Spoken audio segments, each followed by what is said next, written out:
This is SMNI News Channel. Truth that matters.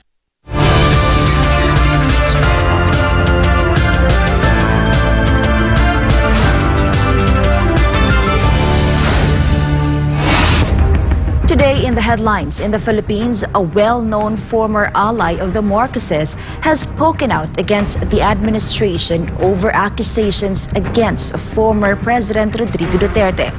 According to him, these allegations against Duterte is just a smokescreen for Bongbong Marcos Jr.'s real issue.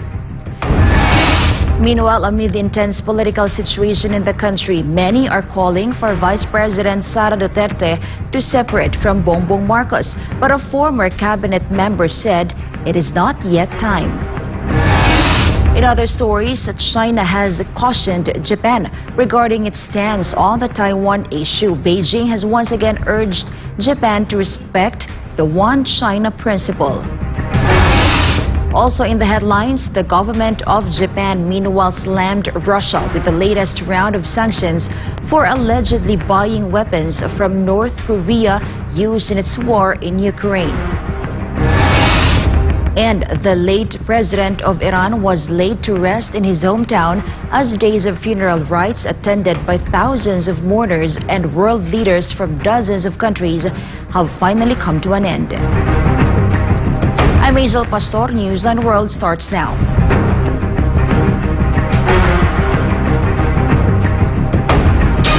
A well-known former ally of the Marcoses has spoken out against the administration over accusations against former President Rodrigo Duterte, particularly regarding an alleged gentleman's agreement. What is this about? Jade Calabroso for the details. Several former allies of the Marcoses are now openly speaking out against the administration of President Bongbong Marcos Jr. Among them is Attorney Glenn Chong, a former prominent supporter of Marcos who filed an election protest against Leni Robredo in the 2016 elections. In an online program, Chong stated that the emphasis on former President Rodrigo Duterte's alleged gentleman's agreement with China is being used as a smokescreen to cover up the country's real problems and Marcos's personal interests. Ito yung smokescreen. Ito yung totoong smokescreen. Itong mga akusasyon nila laban kay President Duterte, ito yung smokescreen para mapagtakpan in the hopes na mapagtakpan yung issue na hinaharap ngayon ni Mr. Marcos Jr. One of the explosive issues is the involvement of Marcos' name in illegal drugs, first mentioned by former President Duterte. Recently, the Senate opened an investigation into PDEA leaks, where Marcos Jr.'s name was also mentioned in a pre-operation report by PDEA in 2012. When Marcos was asked if this was true, he simply laughed instead of directly denying or admitting his involvement in illegal drugs. Chong emphasized that the Marcos administration's actions against the former president are unfair. Alam naman natin yung administrasyon ni Marcos, si President Duterte ang ginagawang boogeyman eh. Oh, boogeyman nga. Ginagawang boogeyman eh, pananakot sa taong bayan eh. That's not fair to the former president. Chong further added that in the heated issue of the alleged new model agreement, Vice Admiral Alberto Carlos, the former Westcom chief, has become a scapegoat. Ang nakikita ko dyan, si Admiral Carlos ang ginawang scapegoat eh. Bakit? I don't think that he will bind the country to any agreement without the prior approval of his superiors. In the issue of the new model agreement, China claims to have an agreement with the Philippines for smooth resupply missions in the West Philippine Sea, particularly at Ayungin Shoal. However, the Philippines denied this. Subsequently, China released an allegedly wiretapped audio conversation between Carlos and a Chinese diplomat. Carlos denied any secret deal. After this, he stepped down as Westcom chief and filed a leave of absence for personal reasons. Meanwhile, the current administration's approach to diplomatic relations with China is far different from the official stance during the time of former President Ferdinand Marcos Sr. For God and my beloved Philippines, this has been Jade Calabroso, SMNA News. The Department of Health is still working hard to improve the country's health system, and this includes the construction of more new urgent care and ambulatory services or BUCAS projects that will provide urgent health care services to communities. President Catarong reports. The Department of Health plans to build 28 new urgent care and ambulatory services or Bukas project nationwide until 2028. DOH spokesperson Assistant Secretary Albert Domingo said that from the 28 Bukas centers, their target is 28 million Filipinos who will benefit from it. Yung ating bukas centers, sabi nga ni SecTed, no, 28 by 28 by 2028. 28 bukas centers by the year 2028 for the poorest 28 million Filipinos. Pero malalampasan na, tingin namin, no, kasi ngayon pa lang, January pa lang nag-start, no, nakasampu na kagad eh. So kaya nating labanan pa yun na more than 28, no, pero for now, 28 by 28 by 2028. Senator Christopher Bongo, chairperson of the Senate Committee on Health, first expressed support for the said DOH program. The senator said this is in line with his advocacy to improve healthcare in communities and bring government services closer to the people. Bukas Project is a major health hub that will provide services similar to those in the super health centers sponsored by the senator. It is an intermediate health facility that aims to fill the gap between primary care facilities and higher-level health institutions by providing urgent health care services. These are mid-level diagnostic and therapeutic centers that will provide first contact at the community level for areas that are more than 2 hours away from a regional hospital. But unlike super health centers that are managed by local governments, Bukas Project will be managed by the DOH and will serve as an extension of the agency's hospitals. On the other hand, Asap Domingo further stated that their efforts are continuous for a good health system. In fact, attached to the Bukas project are the mobile clinics scheduled to be deployed by the DOH, where they will be used in remote areas. The Bukas Mobile Clinic is a Puro Kalusugan program. This is a program where the DOH will revive basic health care in the community and further down to the barangay level and the Purok level. Nariyan yung mga sinasabi na primary care services na nagmumula dun sa bagong urgent care at ambulatory service centers na ginagawa ngayon sa ating mga puro kalusugan or purok kalusugan na bubuin na rin at abangan natin yung mga mobile clinics na i-deploy sa madaling panahon. The said mobile clinic will have X-ray, ultrasound, hematology, chemistry, and its own generator. Along with these DOH programs, it also requires human resources, and this is where the agency sees a shortage. Health Secretary Teodoro Herbosa first said that 190,000 health workers are needed to fill the shortage in the said sector in the Philippines. So yan yung napag-usapan namin, including all others, we will need human resources. So we saw the gap. Inesend ko sa Presidente na we have about 190,000 needed to actually fill in the gaps of our healthcare system. That's with the net flow, no? Yung mga nag-migrate at yung mga nag-OFW plus yung nag-graduate from our schools. That's why, according to the DOH, the government's programs are continuing to address this problem in the country's healthcare system. For God and for my beloved Philippines, this has been Cresceline Catarong, SMNA News. Starting June 1st, trucks carrying agricultural products passing through major expressways can now receive rebates. What are the reactions of some farmer groups? Find out in Sheena Toner's report. Vendors and markets cite high capital and significant gasoline or logistic costs as reasons for high prices. But Toll Regulatory Board has a good news as starting June 1, trucks carrying agricultural products passing through major expressways are eligible for rebates. However, only vehicles accredited by the Department of Agriculture and with RFID can benefit from this. The TRB aims to protect the public by reducing the impact of toll rate increases on tollways. The Department of Agriculture sees this as a welcome development, especially for the over 900 trucks carrying agricultural products traveling through major expressways. Most of these trucks come from the National Capital Region, going to regions 1 to 5. The Agriculture Department will also open online applications to expedite and reduce processing cost. On the part ng DA, kailangan either magpunta sila rito sa central office or sa mga regional field offices namin. Then magsasubmit sila ng mga requirements And then kapag okay na lahat, then bibigyan sila ng mga stickers at saka yung accreditation. Inaayos na ngayon yung online application and hopefully maging maayos na agad.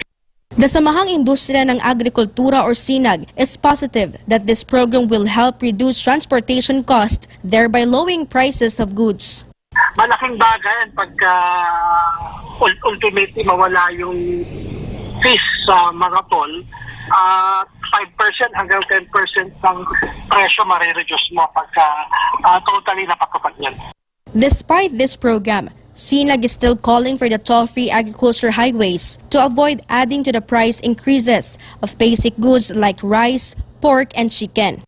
We've been requesting since last year, sana toll-free talaga ang mga agri-commodities para hindi na siya makadagdag sa pagtaas ng presyo ng mga basic goods natin like yung sa bigas and sa baboy and manok.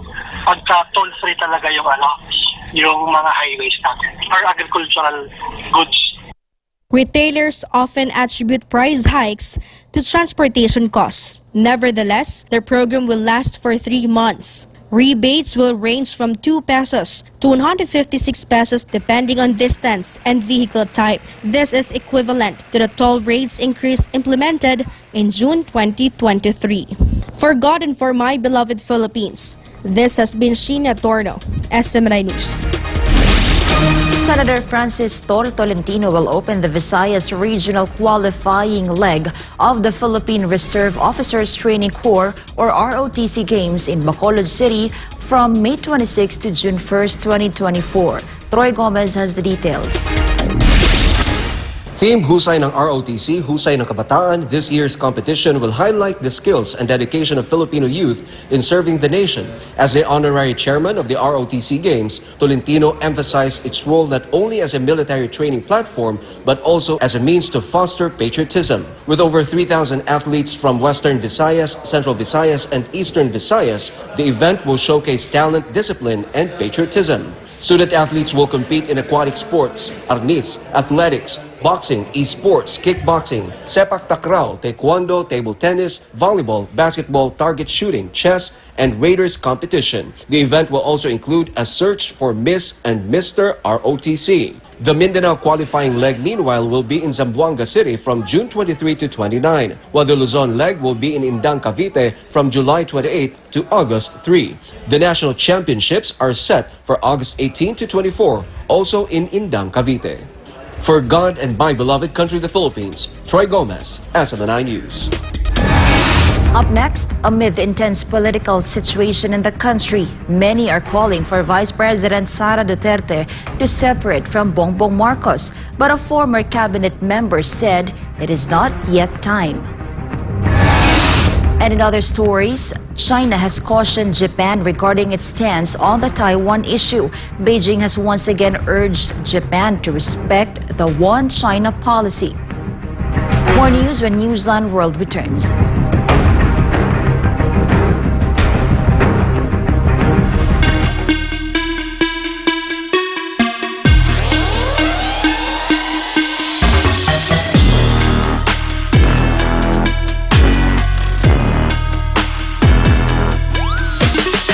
Abangan ng Banateros tuwing Lunes hanggang Huwebes, live dito lang sa SMNI.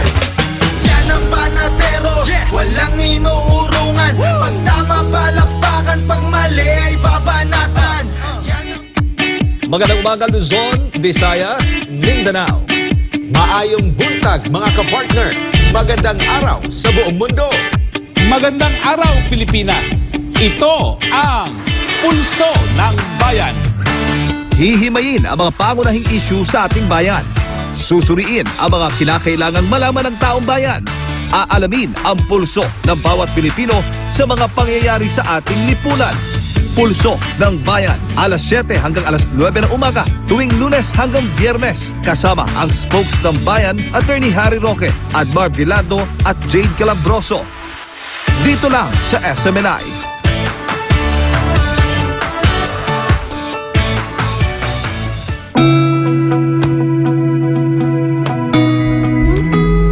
Kung tatanungin, kahit saang aspeto, gusto ko garantisado.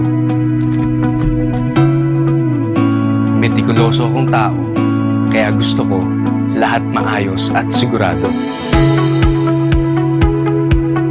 Lahat quality, yung hindi ako makukompromiso, pero sulit ang presyo. Ganyan ang clean fuel. Kaya dito, panatag ang loob ko.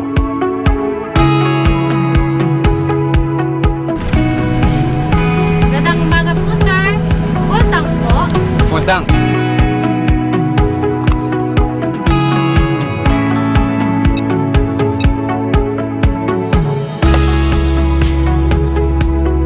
Kung gusto mo ng dekalidad na gasolina pero sulit ang halaga, mag-clean fuel ka.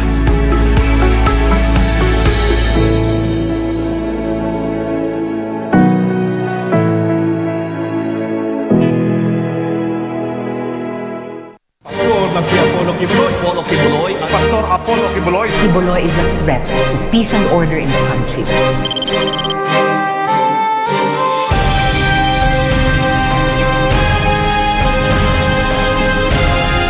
Father, you have ordained leaders for the development, prosperity of our country, no matter what. The scriptures are very clear. And the scriptures tells us to put them up in supplications and prayers, that they may do the right thing, that they may guide our nation towards peace and development and prosperity. Before I become extinct, I'd like to say to you, talagang you are the son of God.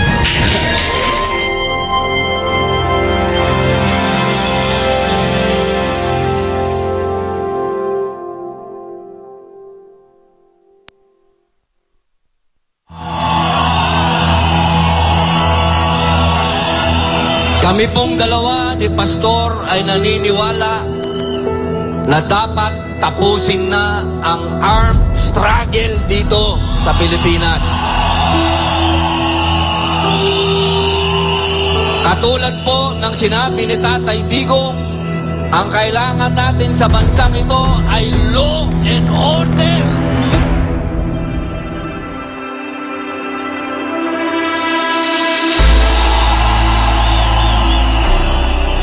At iyan po ang ipinaglaban ni Pastor Kibuloy.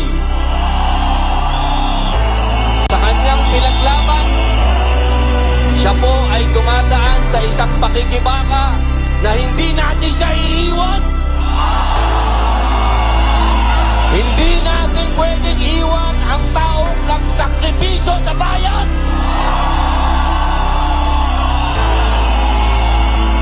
Mahal ko po kayong lahat. Pagpalain natin ang ating bansang Pilipinas, pagpalain tayo ng ating muting Diyos, pagpalain at ibigay natin ang lahat ng kapangyarihan sa Kanya. At tandaan ninyo ito, hindi mananaig ang kadiliman sa bansang ito habang may boses na ganito. Justicia! Justicia! Justicia! Justicia! Justicia!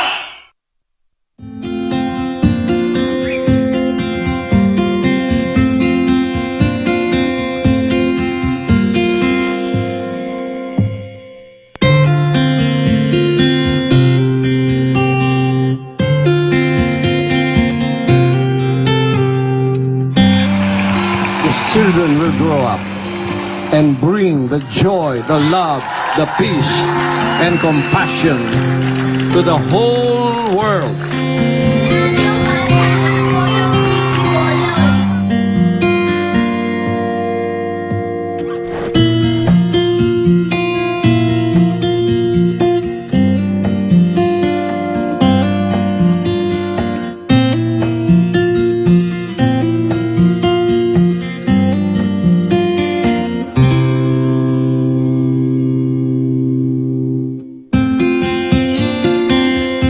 We only have one planet.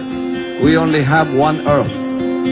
And I hope that this new generation of children that we have reached out will become millions and billions and bring peace on Earth. Bring peace to humanity.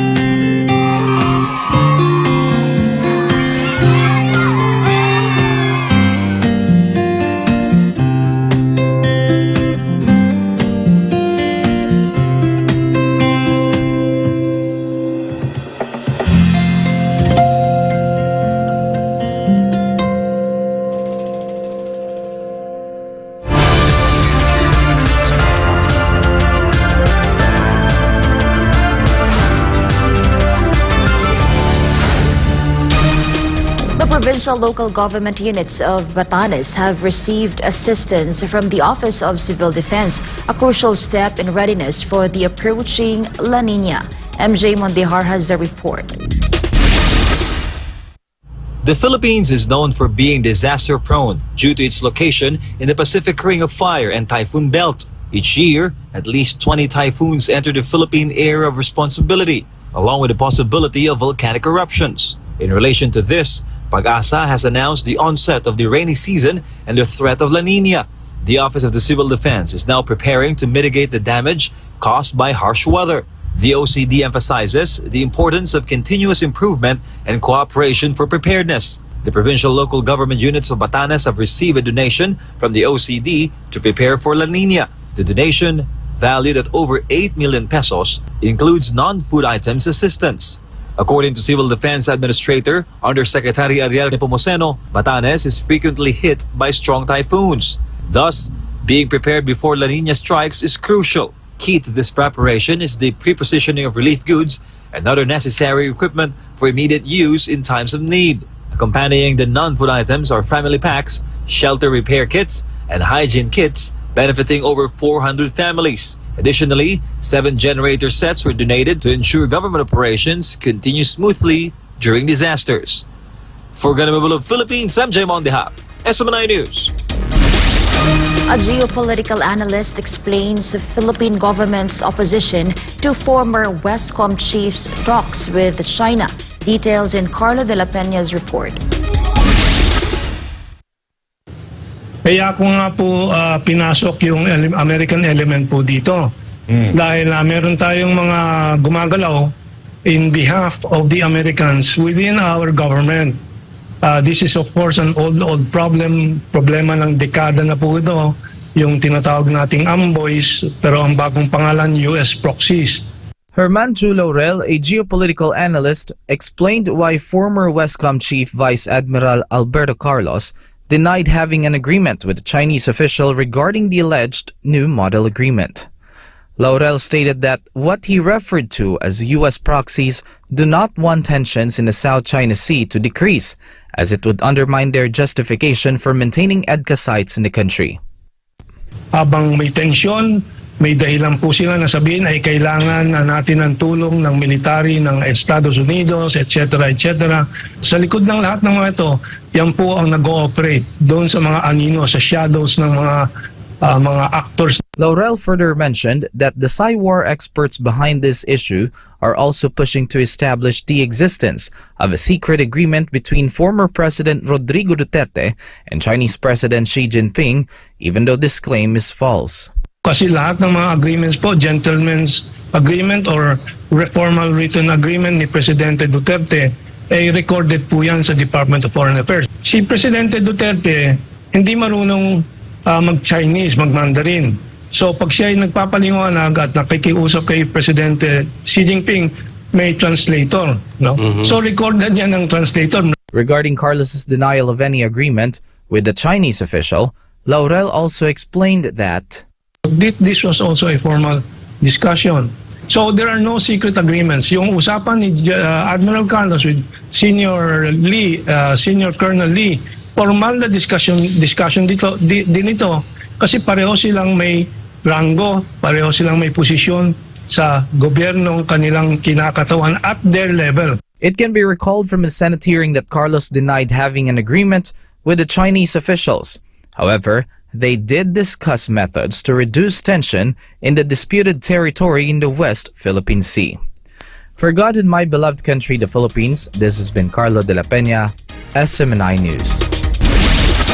Amid the intense political situation in the Philippines, is it time for Vice President Sara Duterte to separate from President Ferdinand Marcos Jr.?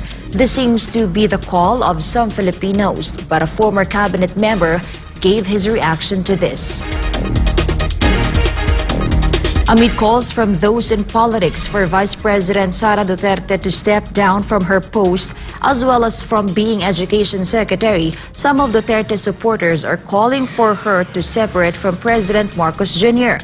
But former Chief Presidential Legal Counsel Attorney Salvador Panelo firmly said VP Sara can still do a lot more, especially as Education Secretary, which is why he said she should remain in her post. Number one, alam po ninyo, si Inday Sara bilang kalihim ng edukasyon ng departamento, maraming magagawa sa ating mga estudyante. Kaya nandyan pa siya. Hindi naman sila nagkakaaway pa naman ni Principal PBBM. So, she will stay there. Para sa akin, diyan ka lang. Marami kang magagawa pa niyan. Now, kung dumating sa panahon na meron ang presidente may programa na talagang labag sa iyong paniniwala, that's the time na kailangan na kayo maghiwalay. Sa ngayon naman mukhang hindi. It can be remembered that VP Sara's trust ratings remain high. In fact, she is the most trusted government official according to surveys. Even the Department of Education, which she heads, remains the most trusted government agency in the first quarter of 2024. China's joint military drills around Taiwan have entered its second day. Anissa de Guzman has the details. The joint SOAR 2024A exercises around Taiwan were testing the capabilities to seize power and take control of key area control, according to a spokesperson for the Chinese military's Eastern Theater Command. The exercises, which started on Thursday, are being conducted in the Taiwan Strait, north, south, and east of Taiwan, as well as neighboring islands. According to the Eastern Theater Command, its rocket artillery is capable of delivering long-range and precise strikes against combat targets. Members of the Eastern Theater Command said they are ready and will not hesitate to eliminate all Taiwan independence separatist forces once Chinese President Xi Jinping and the military leaders give them the command. The joint drills involved joint attacks on critical targets in the air and the sea, missile preparation, information sharing, and rapid response to emergencies, to name a few. The Chinese Air Force continued its patrols around the island of Taiwan and surrounding islands. As part of the One China principle, Beijing sees Taiwan as an unalienable part of China's territory based on history and the true status quo. China also slammed Washington's interference by selling weapons to the self-ruled island. The United States is Taiwan's largest supplier of weapons. China's joint military drills took place a few days after William Lai Ching-te was officially sworn in as the 6th president of Taiwan on Monday. Lai, who seeks to follow the footsteps of his predecessor Tsai Ing-wen, urged China to accept Taiwan's existence. U.S. President Joe Biden previously warned that American forces would defend Taiwan in the event of a Chinese invasion, which sparked ire from Beijing. Meanwhile, Chinese President Xi Jinping told President Joe Biden during their meeting in San Francisco last year that Beijing will reunify Taiwan with mainland China, but a timing has not yet been decided. Ministry of Foreign Affairs spokesman Wang Wenbin said the military drills also served as a warning against external interference and provocation. I'm Anissa de Guzman, your global citizen correspondent for God and our beloved country, the Philippines. China has cautioned Japan regarding its stance on the Taiwan issue. Hannah Jane Sancho has the news. Japan faces severe repercussions if it oversteps its relationship with Taiwan or supports the advocated Taiwan independence. This warning comes directly from a spokesperson of Chinese Foreign Ministry recently. The statement by Foreign Ministry spokesperson Wang Wenbin follows Tokyo's comment that Beijing's position on the Taiwan issue was deemed extremely inappropriate. 台湾问题是中国核心利益中的核心，事关中日关系政治基础，是不可逾越的红线。日方一些人近期在涉台问题上消极动向频出，持续鼓噪台湾有事就是日本有事，这样荒谬且危险的论调，严重违背中日4个政治文件精神和日方所作承诺。吴江浩大使的有关表态基于事实，义正辞严，语重心长，完全正当必要。It's noteworthy that Beijing has repeatedly threatened Taiwan over action by its new president Lai Ching-te, considered separatist acts or actions demonstrating independence from mainland China. Friday marks the second day of Beijing ongoing military drill around Taiwan, seen as a punishment while China strongly asserts Taiwan remains its territory. This has been Hannah Jane Sancho, SMNI News. When we come back, the government of Japan meanwhile slammed Russia with the latest round of sanctions for allegedly buying weapons from North Korea used in its war in Ukraine.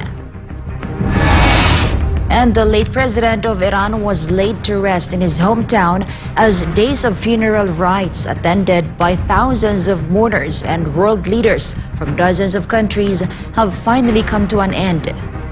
More news after the break.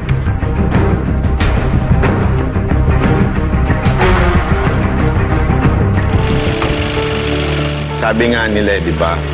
You will know them by their love. Yun ang sinabi sa Biblia. It's not on how good you are in quoting the scripture.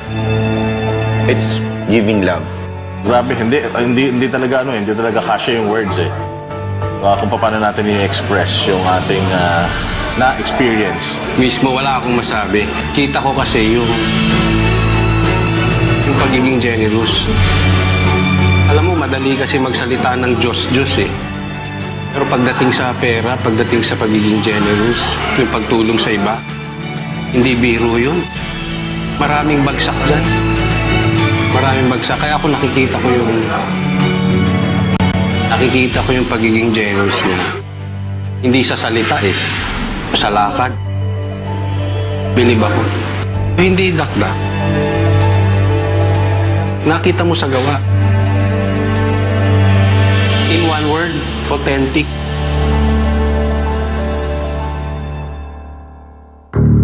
In the spiritual, you don't have to have a doll in order to become a witch. When you psychologically hurt someone, you are a witch. You know how a witch is hurt spiritually? A cold shoulder, mental abuse, physical abuse is witchcraft. Soul winners are not like that. Soul winners are winning souls through love, peace and joy, meekness, gentleness, goodness, kindness. Whether you are on the first, second, or third level of spiritual growth, we are all participating in the same body. We have a care for everyone in the body. Whether you are part of the feet, which is the lowest of all, whether you are in the hand, or whether what part you are, one to another, there is participation of love. That's why Jesus Christ said, love one another, that the world may know you are my disciples.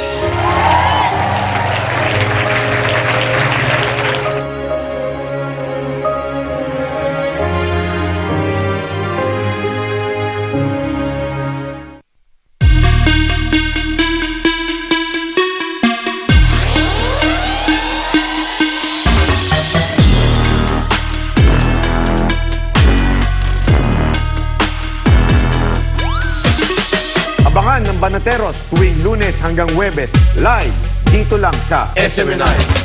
Yan ang Banateros, walang inuurungan. Pag tama palakpakan, pag mali ay babanatan.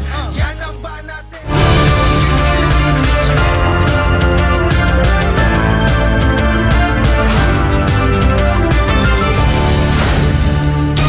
The late president of Iran was laid to rest in his hometown as days of funeral rites attended by thousands of mourners and world leaders from dozens of countries have finally come to an end.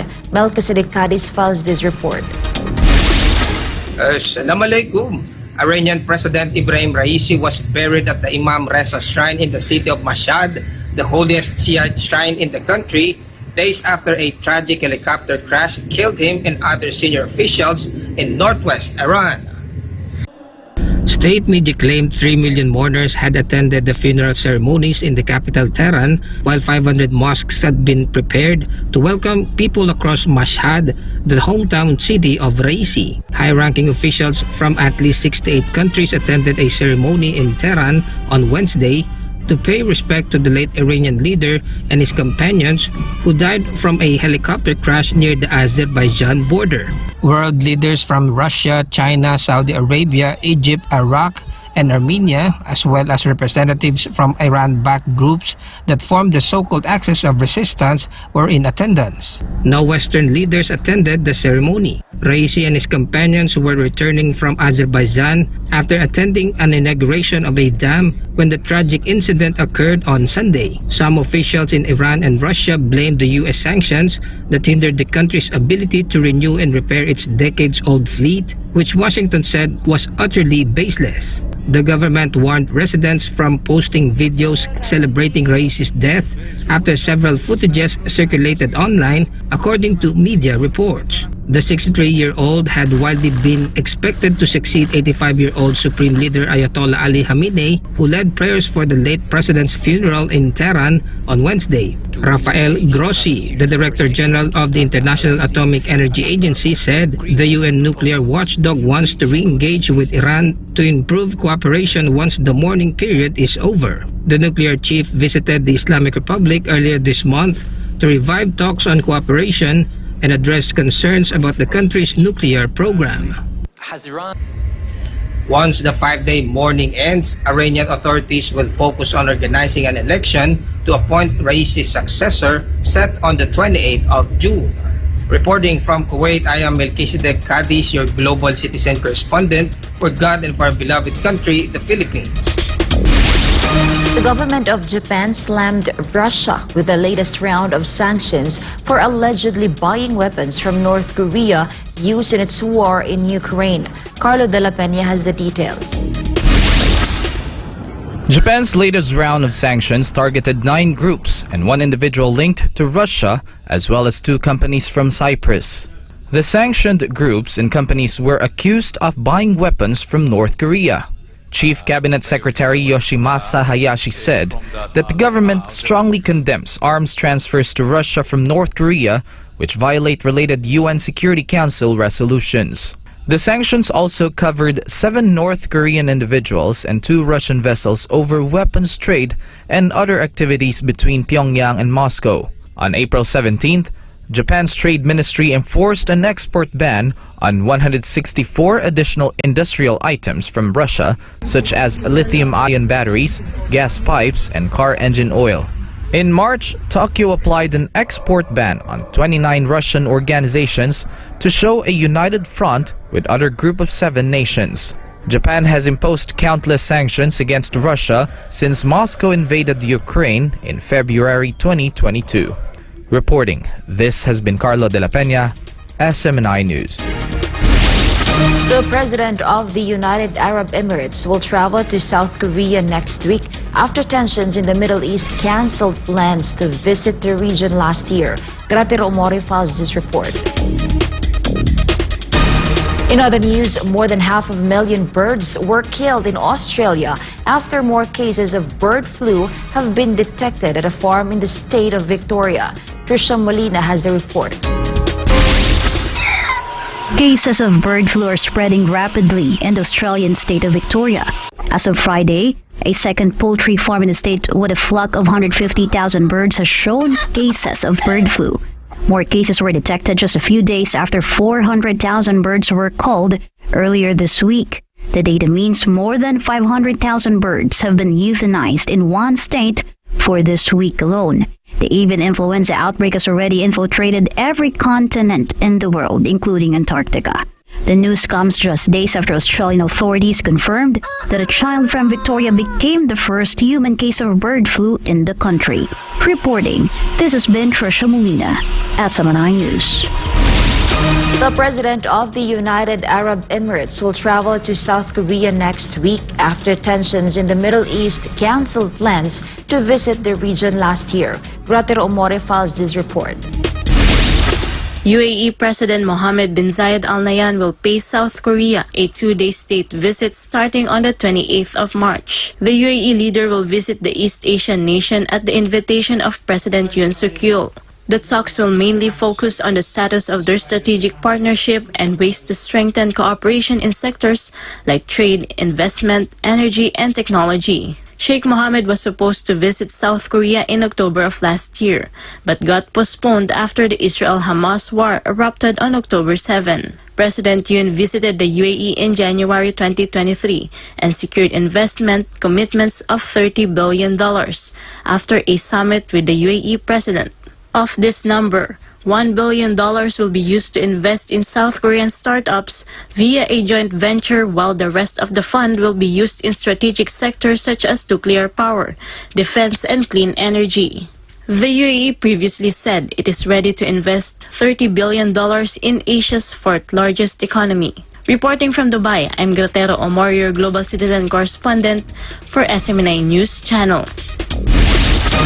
The central banks of Thailand and China signed a deal to strengthen cooperation in cross-border payments using local currencies amid the uncertainties in using the dominating dollar. Chatmong Kompisamay Guzon reports.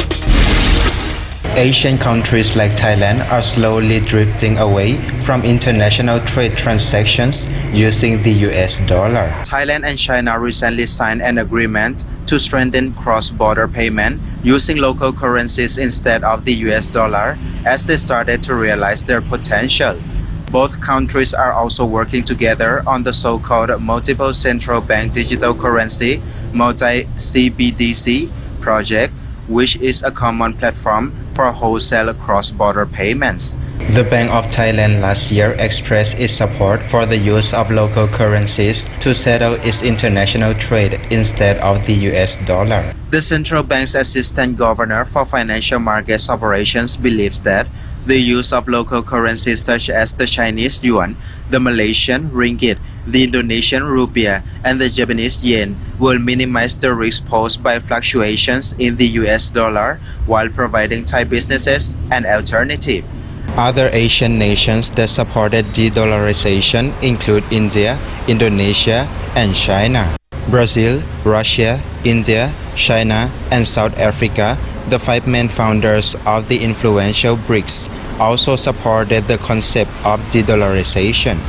The use of the Russian ruble and Chinese yuan in the trade between the two countries reached 95% in 2023, which both sides held as a significant milestone. The agreement was signed as Beijing and Bangkok prepared to de-dollarize their trade by promoting their national currencies. Reporting from Thailand, I'm Chatmong Kompisamay Guzon, your Global Citizens correspondent for SMNI News Channel. 2 Chinese nationals were arrested for their involvement in a kidnapping for ransom case involving their fellow Chinese. According to the police, the abduction was due to unpaid debt. Paul Montibon reports.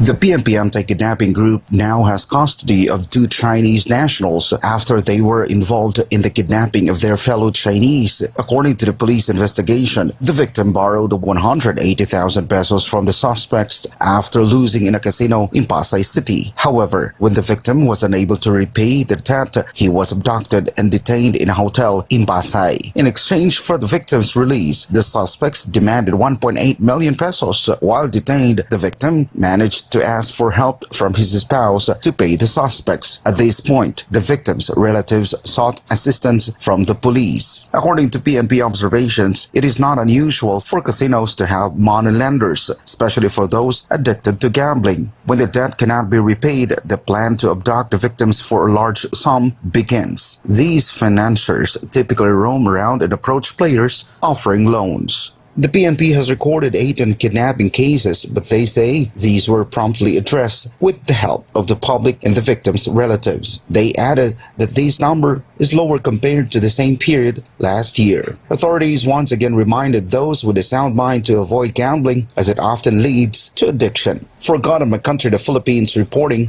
Paul Montibon, SMNI News. And before we end, may you be inspired with the words of the sun.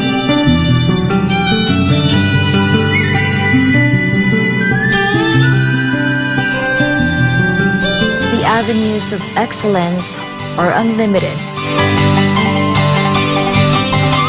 That's all for this edition. For more news update, you may visit sm9newschannel.com or follow us on our official social media accounts on Rumble, YouTube, Facebook, and Twitter. For God and my beloved country, the Philippines, I'm Angel Pastor, and this is Newsline World.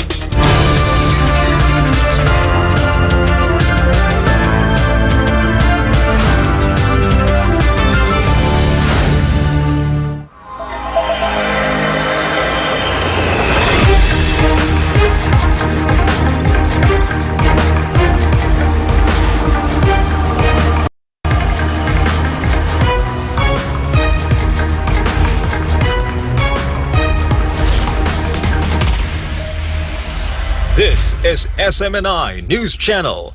Truth that matters.